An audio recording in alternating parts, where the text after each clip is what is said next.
Joining me now is the best-selling author of The Madness of Crowds, The Strange Death of Europe, and his latest work, The War on the West, Douglas Murray. Douglas, let's start with the hate and hyperbole directed towards a movie that is based on a real story of a real man, Tim Ballard, a former Department of Homeland Security agent who became an anti-human trafficking activist, saving children.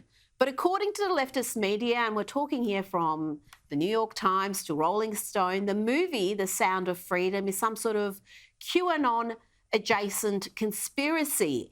And right here in Australia, Nine Media have slavishly followed this dumb, dishonest narrative with this headline: the QAnon adjacent film that's become a massive box office hit. And The Guardian is even more triggered after Trump hosted a screening of The Sound of Freedom.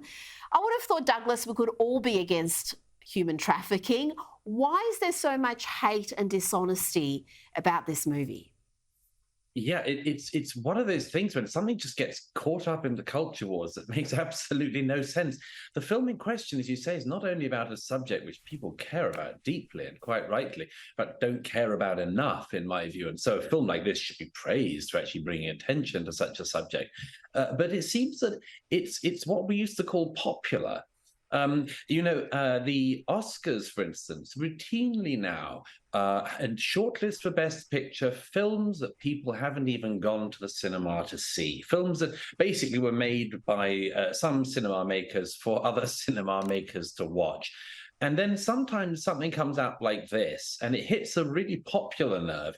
But it seems to be that the critics and others are fearful of popular movies. The same thing happened with Top Gun Maverick last year. And I don't really understand it myself, other than this sort of grotesque distaste that some of the critics have for the general public. I think that the distaste is probably at this point reciprocated, of course. Absolutely. And this film, I think it's already got about $100 million, and it was made on a shoestring budget. So we might Right. see a few What's more not to like? productions like this.